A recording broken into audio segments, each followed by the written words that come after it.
Every pregnancy needs utmost care and attention. But certain pregnancies need a little extra attention. An RH negative mother carrying an RH positive baby is at increased risk of complications. BSV is at the forefront to ensure safe delivery in every RH negative pregnancy.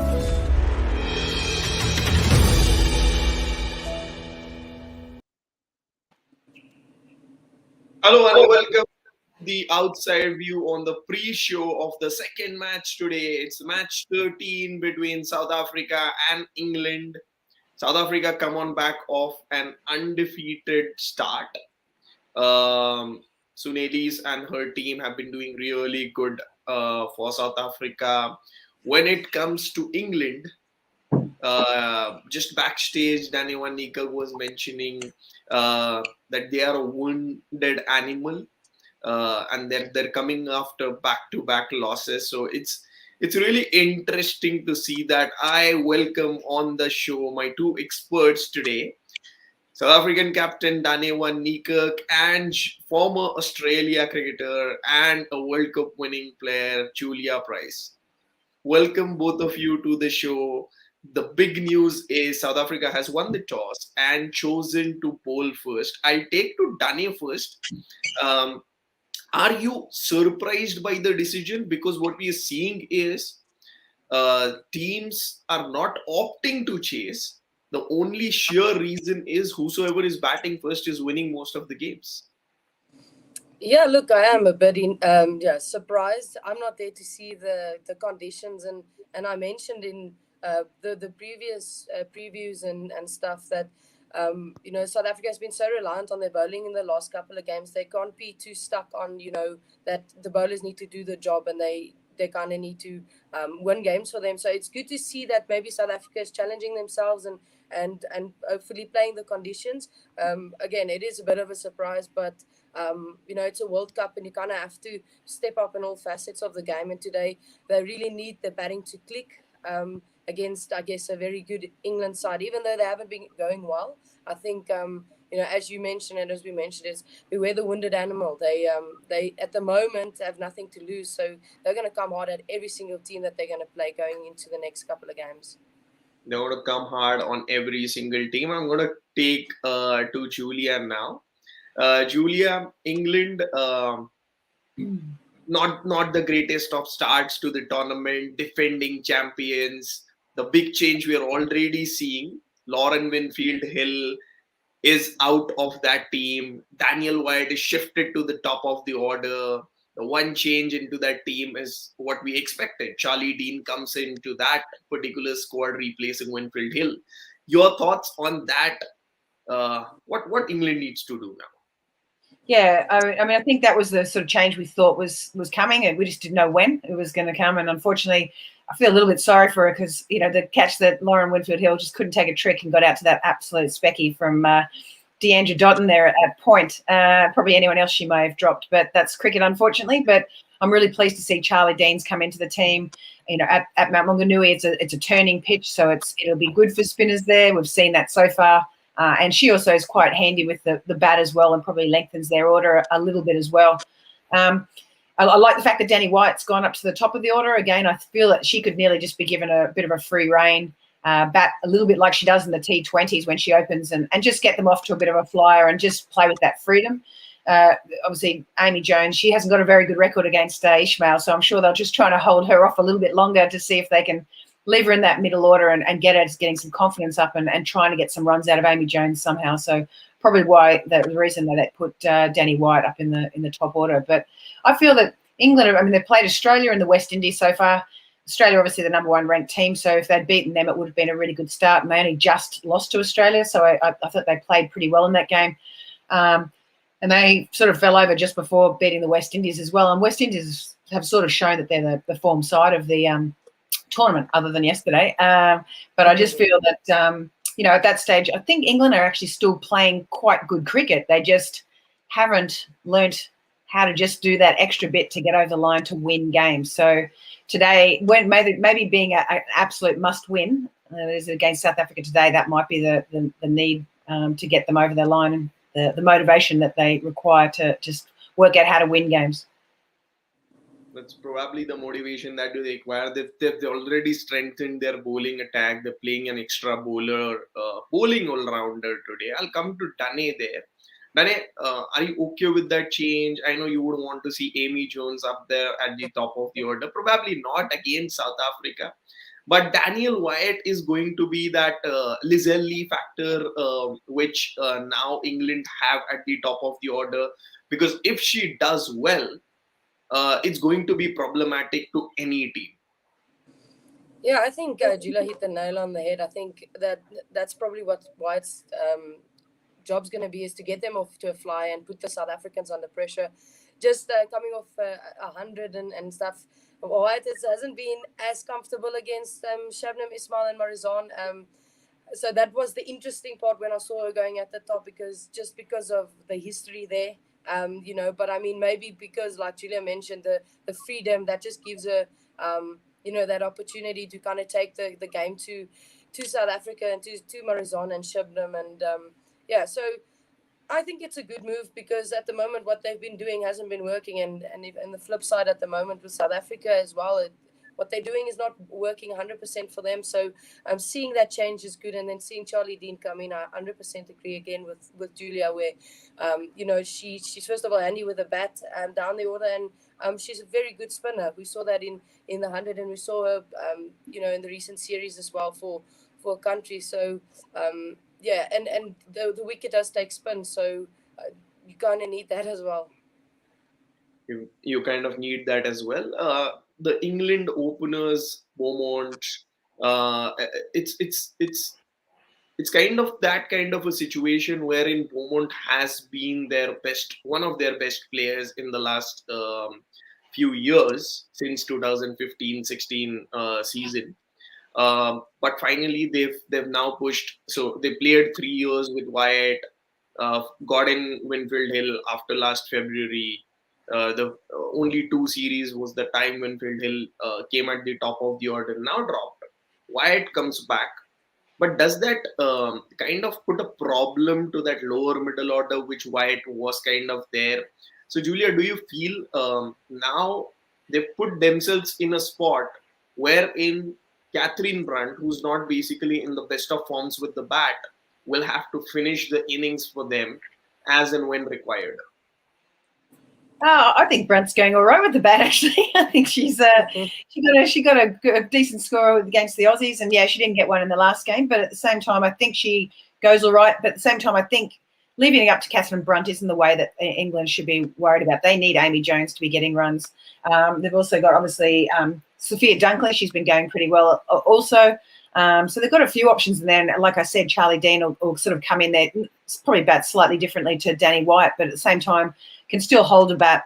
They actually bat quite well. Eccleston's really turning into quite a really nice find for them as well, and developing into that bowling all-rounder as well. So to me, it's probably just about making sure that they're getting off to a reasonable start and allowing, because obviously the best batters are Heather Knight and Nat Siver, obviously, allowing them to be the primary people that they're going to be batting around, and everyone else needs to just be ticking it over and handing over the batting to those two.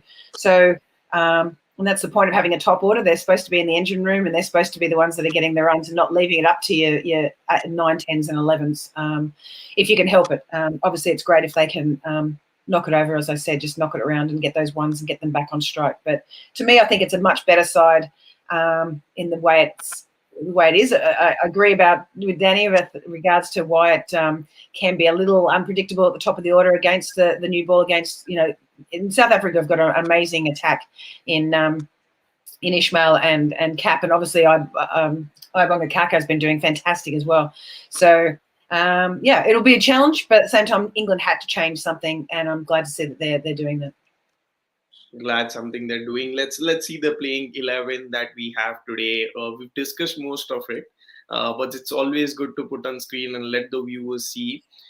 England have made one particular change. Daniel Wyatt, maybe in this playing 11, she's slotted at number 5, but no, she's opening with Tammy Beaumont. Knight at 3, Silver at 4, Jones at 5, Dunkley there. They've we have an extra all-rounder in Charlie team. But now what has happened is Eccleston and Cross have mostly turned themselves into all-rounders, and we can see that batting lineup go as down as 10. And when we see the South African 11, Lizelle, Laura Woolward, Brits, Sunelis, Mignon Dupree, Marizan Kaap, Chloe Tryon, Trisha Chetty, Shabnim Ismail, Wasabata Class, Ayabonga Kaka, they haven't made any change to that 11. I'm going to ask Dane, are you surprised that they haven't made any change, because that number 3 and number 4 of Brits and Lees is both play the same role of that of an anchor? Do you feel it's too much of an anchoring role, and that to just that number 3 and number 4? Yeah, look, for me, I think Sine has gone really well, but I think, there's a lot of pressure because the game kind of just stops after the openers. And I'm not taking away anything from Tasman, but she's always been a opener. And, yes, number 3 is number 3, and it's just one spot under opening, but it's a different role. If Laura Wolford and Lizali gets the team off to a flyer, that needs to continue. And I just feel like at the moment the game's stopping. They need to find ways to score. And yes, I am very surprised that South Africa has not made a change. I've been hammering on the frontline spinner. We spoke about the wicket-taking spin. Chloe bowled the bulk of the overs. That's somebody that's been a part-timer that's taking the bulk of the spin. And we know how good England is playing spin. So you kind of need that frontline spinner to put them under pressure. Because at the moment, you can see Sune is not as confident with her bowling. Otherwise, she would have bowled herself a little bit more, I would assume. So, yeah, for me, very surprising. I've mentioned in the past that South Africa has to start being brave in this World Cup and making brave calls. And at the moment, it just looks a bit timid again. And I've used that word a lot with them. It just looks a little bit timid. Maybe today things changed. Maybe the game plans have changed.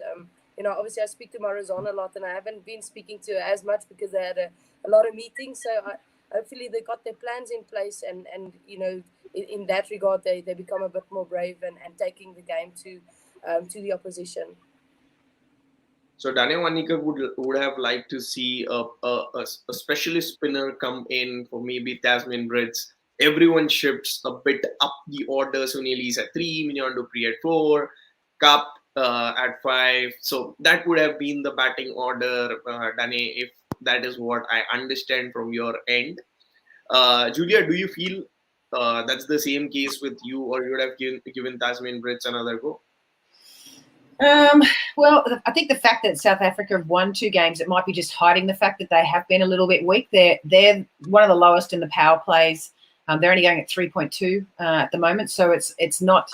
It's sort of been hidden by the fact that they're actually winning games. So sometimes winning isn't always the best thing to happen to a team, because it can expose a few different areas that or not expose a few different areas that need to be addressed. So for me, I don't mind Tasman maybe having one more chance at 3.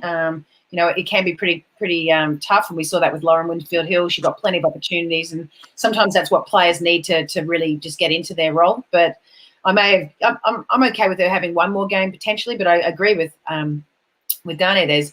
They haven't really bowled a lot of spin, and today is definitely going to be a spin-friendly wicket. I think it'd be good to be able to have a bit more spin being bowled at them. The bowlers have been outstanding, mind you. The bowling attack's been really good, but again, it can't always be the same bowlers.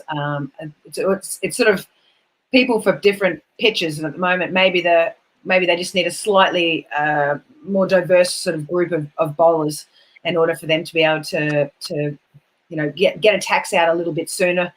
Because their batting isn't really putting the runs on the board that they need to be able to do at the moment. The bowlers can only defend so many runs all the time, so they really need to get those runs. I'd love to see Chloe try and maybe sneak in the order up a little if they're wanting to. She can hit the ball so beautifully, and I just think it'd be good to just get her to break up that batting order a little bit if it does tend to slow down. And I think she's just wasted down at 7 a little bit too much for mine. Love to see her just sneak in, have a little cameo in the middle, maybe get a quick 550 and get everyone back on track. So then, Mignon Dupree and Cappy and those guys can bring home the team. It's just my thoughts. Julia would like to see Chloe Trayon.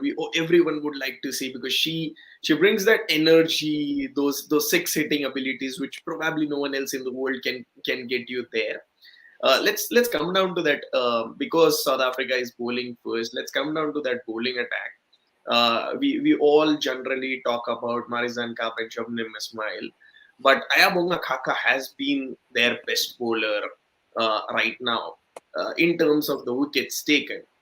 Let's come to her. She finished taking 100 ODI wickets in the first game. Um, and has been the best bowler for South Africa, but generally flies under the radar. Is probably more underrated than the when you compare to the other bowlers. Hasn't played a lot of leagues, but the other bowlers have generally been able to play WBBL, the 100. Danny, you've worked very closely with Ayabonga Khaka. What's something that makes her different? Still, she is very consistent into that 11. Is one of the pick of the bowlers always, but generally flies under the radar. Probably because the bigger names are always there. Yeah, look, I think, yeah, as you mentioned, I've mentioned it a lot. She's very underrated, and maybe that's a good thing for her, that people are so stuck on, Shabnam and Marizan, and so focused on those two that's been so good for such a long time. And she just comes in, and she keeps it simple. And what I liked about her work is just she comes into the middle overs and bowls really well as well. She's very good with the new ball, but she can also come into the middle overs and strike. And that's what you want. You generally, as a team, you almost rely on your spinners to come into the middle and strike. But she's been doing that incredibly well, and I think that helps a lot for the South African team, where she can come in and strike. So there's not too much pressure on, I guess, a spinner that has to come in and strike. But as I mentioned, she's just kept it really simple. You can see that whenever she comes on to bowl, her field's where she wants it to be. She doesn't rely on anyone to kind of tell her where. She knows what she wants to do on that certain, or that at that given moment, and she backs that. She's a very good death bowler. She backs that Yorker, very good change up. So yeah, as I said, I think she is flying under the radar, but I think it might play in her favor as well. So yeah, and she has been incredible, and we all knew that was going to happen, the way she's been building up in her career. So yeah, I'm very happy and very proud of her. She's such a quiet person off the field, and just really shy, but just coming to her own as a cricketer, and as a person within the side, and it's showing. Coming to in as a person and everything that Ayabonga Khaka brings to the table, the top wicket taker for South Africa here in currently. One thing that in the discussion, that what I understood just before Khaka entered the conversation, one thing that I understood is the difference between South Africa and probably Australia, because these are the two countries a lot of people are saying should be playing the finals this year. Is what I understand is that ruthlessness. We saw yesterday Australia dropping Jess Jonassen just because she didn't fit into that 11, whereas she's the number one ranked ODI bowler. I think so. That ruthlessness is what makes Australia different to all the other teams that are probably playing the World Cup. We all need to bring that ruthlessness, that yes, you're not in form, or this particular conditions do not suit you. You can still sit out of this particular 11 and bring in someone who probably offers more variety and is probably suitable for these conditions, is what I understand.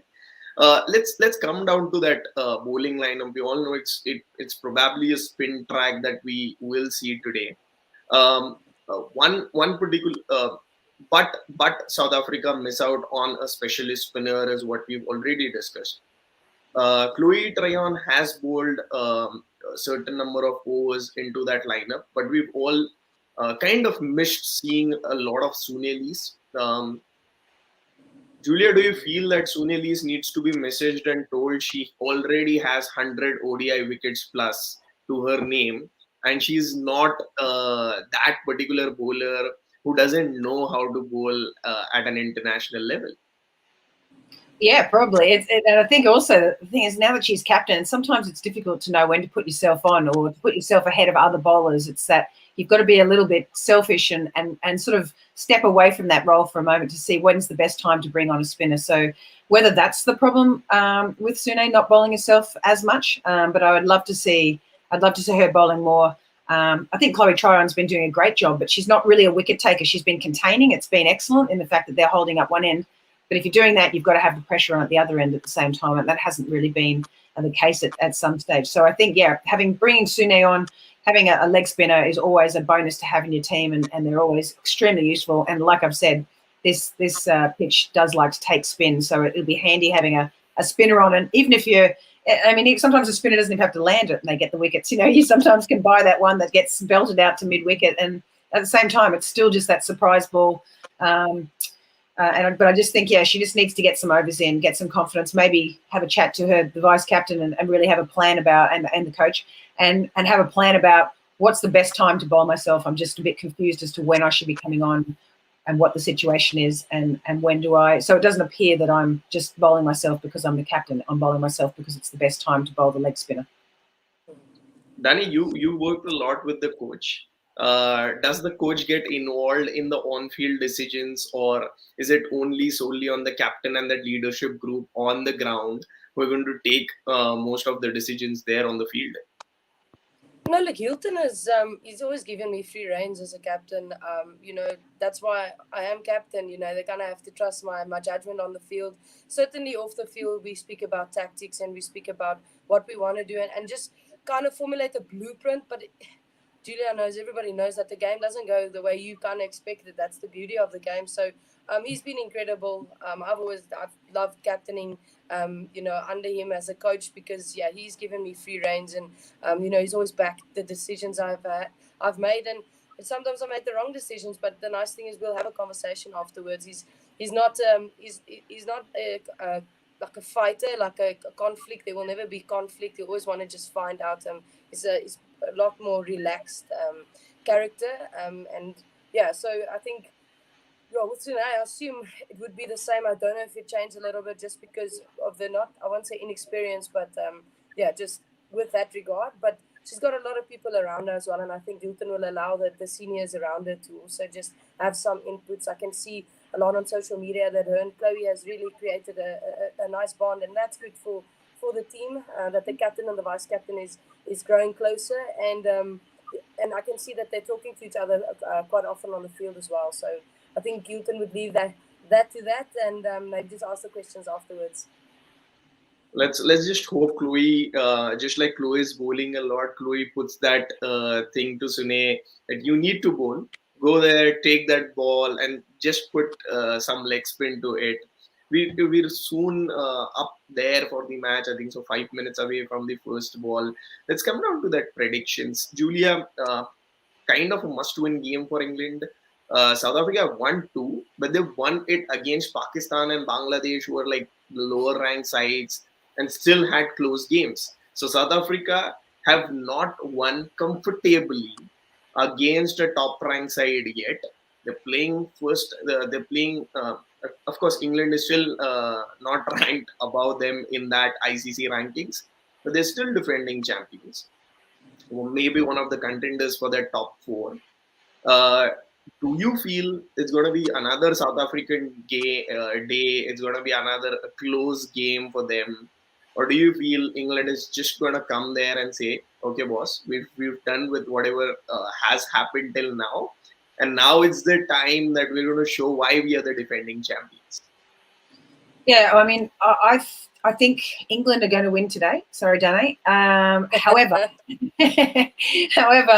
I actually think South Africa have had a really good draw, and they've not necessarily been lucky that they're still sort of working out things. Obviously, with Dane not being there as captain, it does put a big, spanner in the works. It is difficult changing captains, and it does change the dynamic of the group a little bit. So they've probably bought themselves a little bit of time and got away with it. They've had 2 wins, which is great. So it hasn't affected them on the points table. But I think they're going to be slowly getting better throughout the tournament. But I also think as soon as they play a team like England, which is a better team, I think they will naturally lift their own standards as well. I think they've sort of been playing to just get over the line, and now England are going to push them, and we know South Africa's a quality team. So I'm picking England will just get over the line, but I think it's going to be a really high-quality game, big scoring game, and it's going to be just a awesome women's cricket to watch. So I'm looking forward to this, but England for the win for me. Awesome women's cricket for is what we're going to see, is what Julia predicts, but she predicts an England win. I am with you, Danny. I want South Africa to pick a win, because that's one way that England have thrown out of the tournament. India have a certain chance in that semis. So I am there with you. I know you're supporting South Africa. I'm just going to ask you this directly, that where do you feel South Africa is going to restrict England in this particular scoring thing? Yeah, look, I think South Africa is going to have to bat today. They got away with lower scores against probably more experienced teams and probably lower ranked side. And the bowling unit, again, has done their job. But we need to be realistic. It is a better batting lineup. It's a more experienced lineup. And it's also is the defending champion. So South Africa, yes, they're probably going to chase, but they're going to have to step up with a bat and make sure, first of all, they restrict them to something I guess manageable and chaseable. So I just think with the bowling they're going to have to put England under pressure and try and maybe play on that, the two losses and really put them under pressure early and see how it goes. And I think key wickets for them is Heather Knight and Nat Siver. I think that's quite key in my opinion. So I think South Africa needs to, I guess, target that because that is their engine room. That's people they've been banking on a lot. So, and then also just the batting has to click today, in my opinion. What's the target England is going to chase South Africa today? Who's chasing today? It's South Africa's chasing, right? South Africa's bowling. South Africa is chasing. England is batting first. So where do you see England putting that total today after 50 overs? Oh, yes, that's difficult. Again, they haven't been playing bad. I think Julia hit the nail on the head there. They actually haven't been playing bad cricket. It's just they've been beaten by better sides on the day. So I think just knowing England, they are going to come hard at South Africa. So I think you look at anywhere between 240 to 260 at least. That probably what they would be wanting to, just give their bowlers something to bowl at. But I mean, we always know they push the envelope and they try and push that 300. They have scored 300 against us in the past in 2017. So, I just think just to play it safe, just to be neutral, I'll go 250, 260. 240, 260 is what Dane Van Niekerk is predicting. Julia, what's your score? What's England going to put up? Yeah, I think they'd be pretty happy around the 260 mark. I think, it's a good pitch. It's a little slow, but a very fast outfield. So they're going to have to. The fact that you guys have, there's a pretty good pace attack allows them to just sort of use the pace of the bowlers a little bit. So you're going to have to be pretty careful with your bowling today. But yeah, I'm thinking around 260 would be a good chase by South Africa because at the moment they haven't been batting that well. But yeah, I think if you guys can restrict, if you can get Wyatt and Beaumont early, which I think they're both nickable chances early with your pace attack, I think that'll put the brakes on England a fair bit. And if you can get them under 220, I think you'll win. If they get over 250, unfortunately, I think they're going to win. Julia is saying if it's 250 plus, it's an England win. 260 is what she thinks England is going to put up. Anything less than 220, South Africa is winning. Anything between 220 and 250 is going to be a tougher competition, is what we're going to see today. That's it from us here on the Outside View pre-show of the all-important game between defending champions England and South Africa. We'll meet you at the mid-show. Let's see who's going to be a little up, England or South Africa.